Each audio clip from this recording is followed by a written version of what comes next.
The idea that Islam should govern all aspects of life, from personal behavior to state laws, also directly conflicts with the democratic principle of pluralism and freedom to choose. Remember as well, in keeping with all this, that the punishment for rejecting such claims, the price paid for apostasy, is not infrequently death.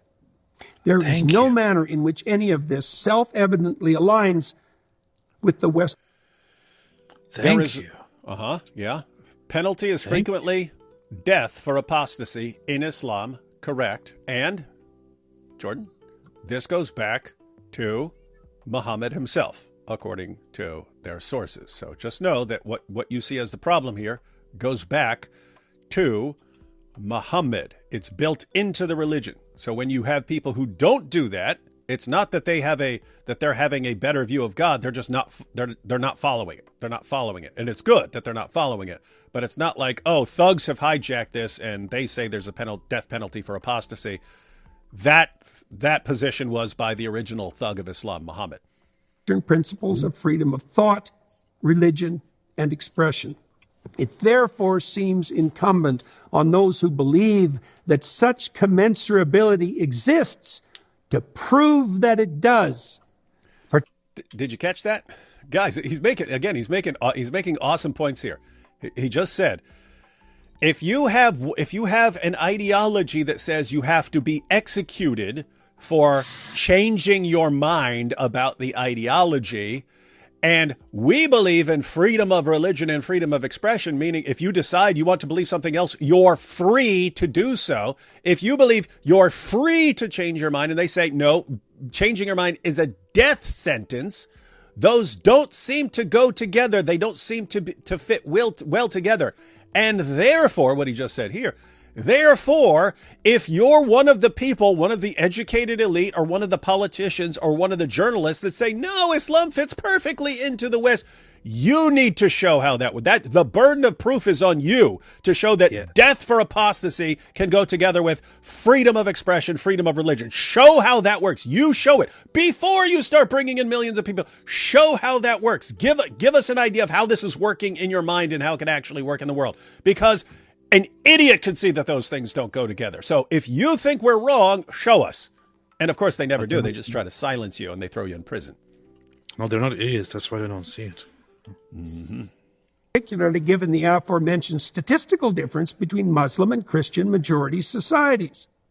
Rather than insisting that the burden of proof be put upon the skeptic of the multicultural project. Did you catch that? Don't put the burden of proof on us to prove that it doesn't work. It obviously doesn't go together. The burden of proof is on you to show that they do somehow go together harmoniously. Show us how that works.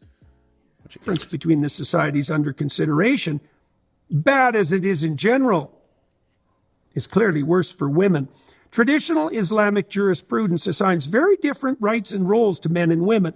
The typical woman in the authoritarian Muslim countries generally requires a male guardian's permission to marry, travel, or work. But here's the problem, David. Here's the problem. When asked, most Muslims say that they do not agree with radical Islam. Oh, that's great. I'm just wondering how people like Ali Dawa can stand there and tell you that as soon as he gets power, he's going to watch you be executed, and why this guy can have tons and tons and tons of followers, and none of his co-religionists ever call him out and say, what are you talking about? We don't believe that. But most Muslims don't agree with Islamic extremism. Who says that? You're making that up. When you ask them if you do you agree with Islamic extremism, they say no. Yeah, they say, no, I don't believe in the extremism. I just believe in Islam, which you would regard as extreme, but I think is just totally normal. Exactly. Right? And this should sound like an obvious joke, but the thing is, you have so many reports and so many studies even which show that most Muslims reject extremism. Are you people stupid, man? Well, yes, they are. Are you complete idiots? Yes. There you go. Share is lesser, typically half. Men can divorce unilaterally with ease, while women cannot. Polygamy is legally allowed in many of the same countries, but polyandry in none. That is by no means all. women's political participation is severely restricted. Because Muhammad said the nation that is led by a woman will never succeed. Dress codes are frequently or even typically severe. Laws against domestic violence are minimal or absent. Because domestic violence is allowed by Allah. He allows you to beat your wives. And because Muhammad said a man will not be asked as to why he beat his wife. It's none of your business why Abdullah over here is beating his wife into submission. Allah says it. In some cases, marital rape is not recognized. Or because there's no rape in Islam is forcing yourself upon a woman that you have no right to have sex with. That's what it is.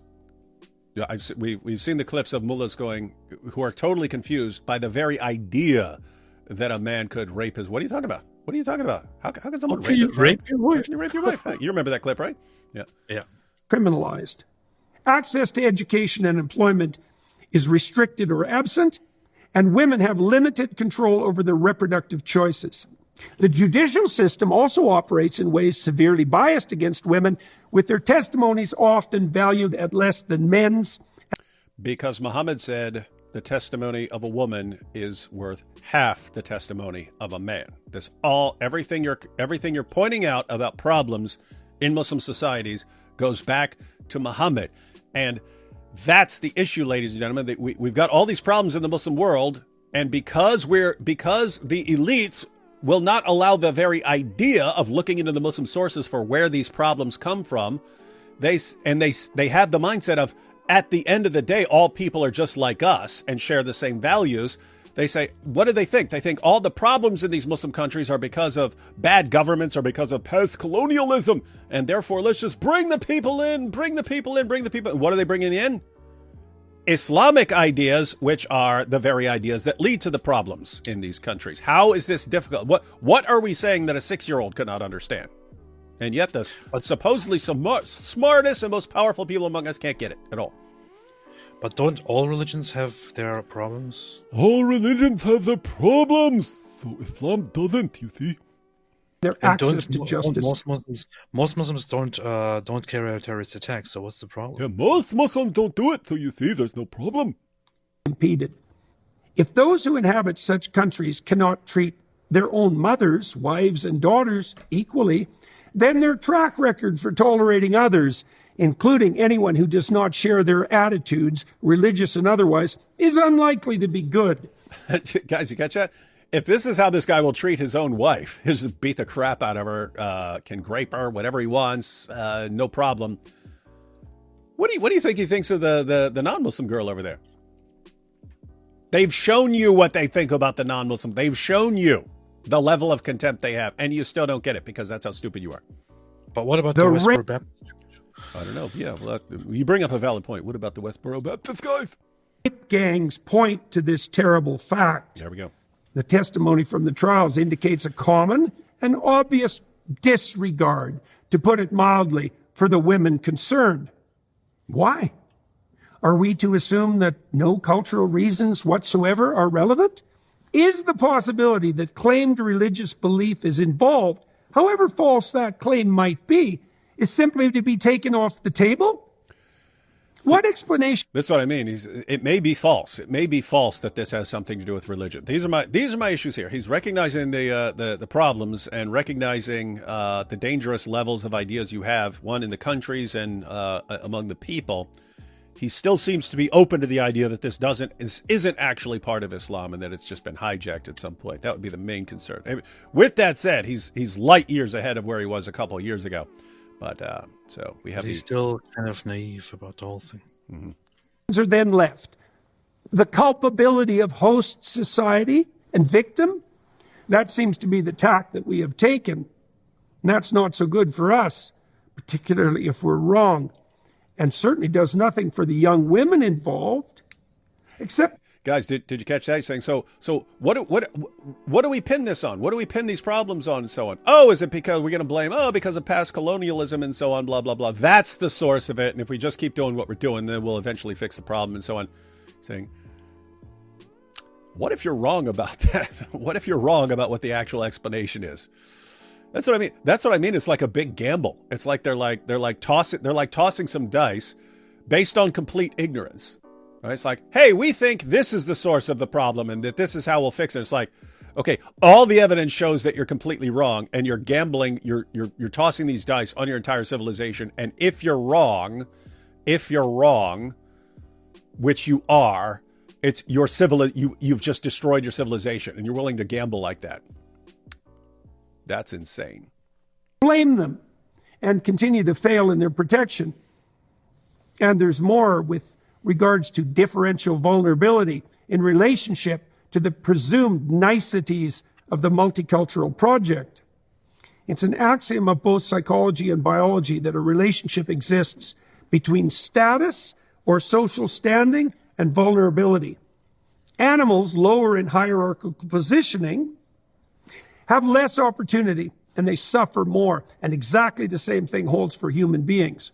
This means, as the old adage has it, that the working class tends to die of pneumonia when the aristocrats catch cold. The working class tends to die of pneumonia when the aristocrats catch cold. Meaning, if you have a certain status, that what goes on affects you less. And I think if I recall correctly, where he's going with this is that when the European elites import all these things that cause all these problems, they're causing the problems for the regular people, not for the elites. The elite still lives in his mansion and so on, in his nice area. He doesn't have to deal with the problems that the common people have to deal with, which means that the elites who are making these decisions, they can keep making these decisions that affect everyone else, not them. And they can just get away with it forever. This is true even in advanced societies, where the reality of absolute rather than relative poverty has been substantively ameliorated. Poorer is not as terrible as poor, but it still has its marked disadvantages. This means not only that political and cultural elites can flaunt and advertise their admirably open-minded cosmopolitan tolerance while remaining protected from the worst aspects of the policies they facilitated, but that the burden of their self-serving error will fall squarely on the working class, and more specifically on the most vulnerable among them. These would be, as they always have been, unprotected adolescent females. Oh, guys, I really wish he said some things in a way that made them much catchier. What he just said there, I mean, that is like probably one of like a couple of the most important points that needs to be hammered home. You have the elites, and they're saying, here's what we're deciding to do for our society. And this is for their aggrandizement. They're the ones, look how good I am, look how wonderful and open-minded and tolerant I am, as I'm saying, let's bring in all these people who are screaming, we want to kill apostates and do these things to little girls and so on. Let me show how open-minded and tolerant I am. And all that you get is praised from your peers. It doesn't hurt you in any way. It's not affecting you in any way. Who is it affecting? Jordan Peterson just pointed out. One, the working class. What? But not most. The working class, the regular working class in general aren't the biggest victims. The biggest victims are like the 12-year-old girls. They're the ones who are least protected and most victimized by the decisions of the elites. The elites, haha, look at me, I'm making these great decisions. Okay, who suffers as a result of your decisions? 12-year-old girls. You're patting yourself on the back, you absolute scumbag, making decisions that you don't suffer from, but 12-year-old girls suffer from your decisions, and you're somehow the good guy, throwing 12-year-old girls to people who want to gang rape them, and that makes you the good guy in all of this, you lunatic? That's what he just pointed out. And he's right. He's right. In other words, you shouldn't be... How are these guys patting themselves on the back when they pat themselves on the back for this? It should be you evil, sadistic scumbags. You egomaniacs. You freaking narcissists. Hey, let me throw 12-year-old girls on the altar of tolerance right here because it makes me look and feel good about myself. You are the worst people in the world. And you think you're the best. You're scum. This is why he needs to say these things in a more accessible way. Because imagine the impact that this could have if he said it more in that way. How much shareable it could be. How much more shareable it could be. Just those moments for the public to access by Jordan Peterson.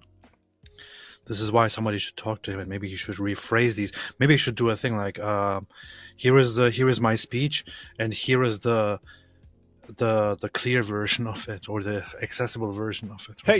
Hey! Someone should make a channel called Translating Jordan Peterson, and you just play a little clip like that, and you explain it as a regular person. Yeah, that'd be good. We have not even allowed ourselves to know the full scale of the disaster that has befallen such girls. How many have fallen prey to the depredations of the rapists? Is it 250,000, a half, or the full Monty? How many cumulative acts of rape have occurred? We won't allow ourselves to know. Think about it. You're talking about the estimate that I saw once was around 250,000. 250,000 girls who've been the victims of these grooming gangs and so on. So he says, how many instances of rapes? Well, these girls weren't raped once. They're raped over and over and over and over and over again. So if you're talking about a quarter of a million girls, how many? You're talking about millions and millions and millions of rapes that were happening, that were known to be happening, that were deliberately covered up, so that the same people who are making these decisions don't have to answer for what's happening, and don't have to look like they're somehow bad. And so, hey, and don't want to be called names. They don't want to be called Islamophobes. So they just keep letting it happen. These are the good guys, I remind you, these are the good guys. Within an order of magnitude. And what of those who have fallen victim? Well, first they were raped brutally. Then they were pilloried or even arrested for their hypothetically disorderly behavior. Then they were told to remain silent for the sake of a social cohesion that doesn't truly exist, and gaslit when they dared to speak, and all at the hands of those directly charged with their protection. And all the while, the progressives wrung their God-forsaken hands about Islamophobia, that term for cowards, collaborators, and fools, and hate speech, that term for those who hate speech. Wow. Ouch! Wow. I feel like this video should actually be like 20 videos, but like broken down and translated for regular people. That was brutal. That was poetic. Let's go back. You got to hear it again. And what of those who have fallen victim? Well, first they were raped brutally. Then they were pilloried or even arrested for their hypothetically disorderly behavior. Then they were told to remain silent for the sake of a social cohesion that doesn't truly exist, and gaslit when they dared to speak, and all at the hands of those directly charged with their protection. And all the while, the progressives wrung their God-forsaken hands about Islamophobia, that term for cowards, collaborators, and fools, and hate speech, that term for those who hate speech. Hate speech for those who hate speech. Hate speech for those who hate speech.